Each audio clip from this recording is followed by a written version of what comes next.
Quando nós decidimos abandonar este mundo, subimos na barca do Senhor e esforçamo-nos para atravessar o mar diante de tantas tempestades e parece que ele está dormindo. Então a gente vai lá, a gente sacode o Senhor ali, então ele acorda e ele nos dará um porto seguro.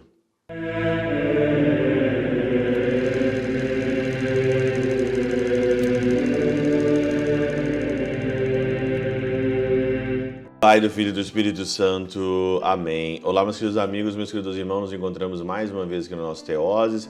Viva de Coriésio, Percor Maria. Nesse dia 23 de junho de 2024, nós estamos então aqui no nosso domingo. E esse domingo aqui então já é o 12º domingo do nosso tempo comum. O evangelho que nos é apresentado é de Marcos, no capítulo 4, versículo de 35 a 41.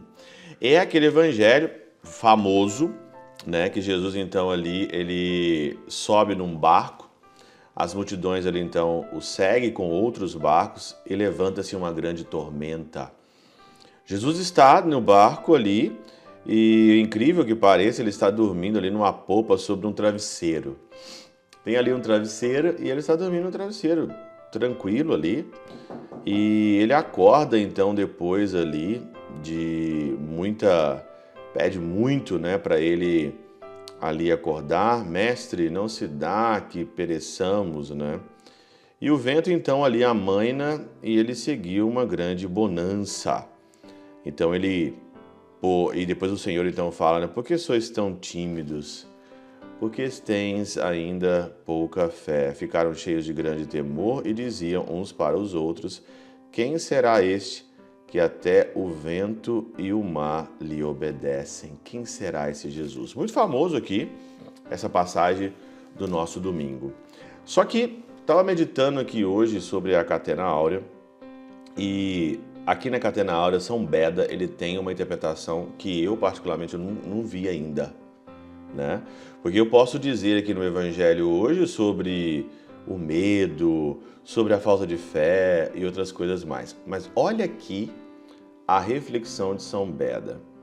Ou, a barca em que subiu se compreende como a árvore da paixão, pelo qual os fiéis chegam à segurança da praia tranquila.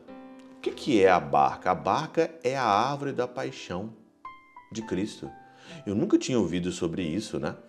Olha como que a Catena Áurea, ela faz a gente pensar o Evangelho de uma forma diferente.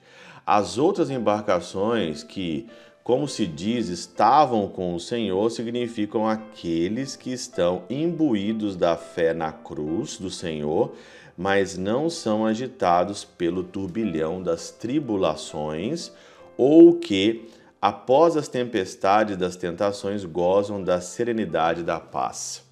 As outras embarcações que estavam com o Senhor. Enquanto os discípulos navegam, Cristo adormece, pois enquanto os fiéis meditam no repouso do reino futuro, chega o tempo da paixão do Senhor. Enquanto as pessoas estão meditando sobre o repouso futuro, o Senhor está repousando ali, significa sobre o futuro, sobre a eternidade, mas chega o tempo da paixão. Por essa razão, narra-se que isso aconteceu à tarde, para que não apenas o sono do Senhor, mas também a hora em que cessa a luz, significa o pôr do verdadeiro sol. Maravilhoso.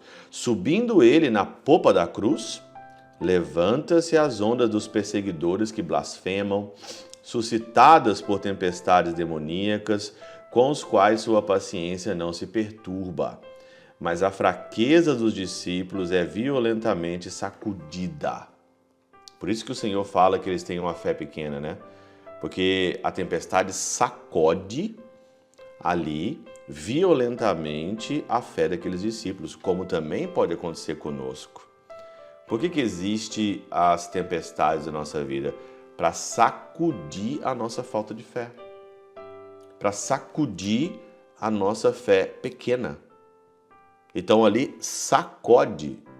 Os discípulos acordam o Senhor, pois aqueles que tinham visto sua morte desejavam com as maiores súplicas a ressurreição. Levantando-se Ameaçou ele o vento, pois, uma vez divulgada a ressurreição, deitou por terra a soberba do diabo. Ordenou que o mar se calasse, pois, ressuscitado, destruiu a raiva dos judeus.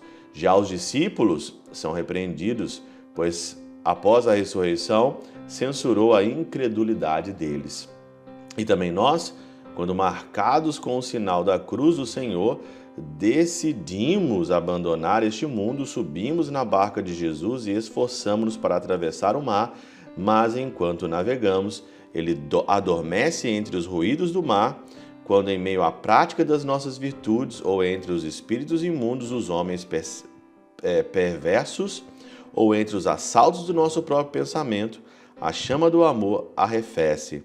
Mas entre as tempestades desse tipo, acordemo-no imediatamente, e logo ele fará cessar a tempestade, derramará a tranquilidade e concederá o porto da salvação. Você já ouviu uma meditação assim de São Beda? O que mais aqui me chama a atenção é que nós também, quando nós decidimos abandonar este mundo, subimos na barca do Senhor e esforçamo-nos para atravessar o mar diante de tantas tempestades e parece que ele está dormindo. Então a gente vai lá, a gente sacode o Senhor ali, então ele acorda e ele nos dará um porto seguro. É isso que nós temos que fazer. Esse evangelho de hoje, você percebeu que o evangelho foi escrito depois da ressurreição. Aqui, o evangelho, às vezes a gente pega o evangelho e a gente não tem a noção de como ele foi escrito, né? Os discípulos escreveram ali, o evangelista escreveu esse evangelho já depois de anos e anos da ressurreição do Senhor, né? Marcos aqui foi um dos primeiros evangelhos ali, compilados, né?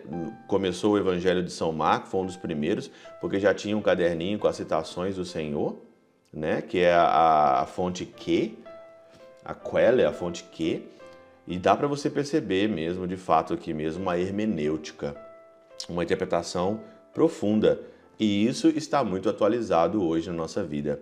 Nós estamos nesse barco, passando por tempestades, queremos a salvação, o Senhor parece dormir, que mostra o futuro da nossa vida, e nós queremos que Ele conceda para cada um de nós um porto seguro.